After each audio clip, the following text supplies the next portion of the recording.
Здесь, в этой маленькой комнате, сегодня озвучивают кино. Это фильм осетинского режиссера, автора киноленты «Горец» Мурата Джасойты. Особенному фильму особенный инструмент. В эпических сказаниях наших предков эта арфа имела особое предназначение. Шердон, герой осетинского нарского эпоса, изобрел арфу, которую потом подарил богам. До начала основных съемок у режиссерской группы много работы. Создание декораций, подбор актеров и утверждение окончательного сценария. Но главное, по словам Мурата Джасойты, реализовать все задуманное.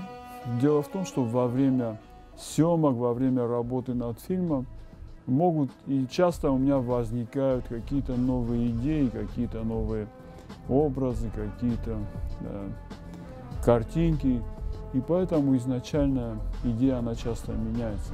Ну, во-первых, историческое кино, оно всегда интереснее, поскольку ваша культура и народ для меня были очень мало известны. Это как лишнее еще познание какое-то и народа, и культуры, и обычаев, традиций.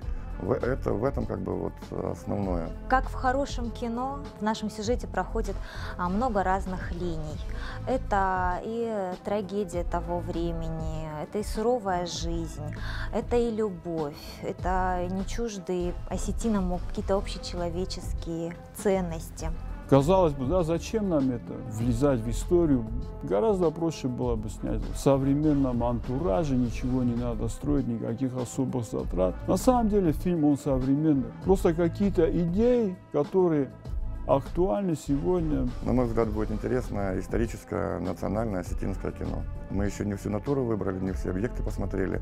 Но из того, что увидел, мне многие вещи понравились. В последнее время в Осетии начали снимать несколько фильмов.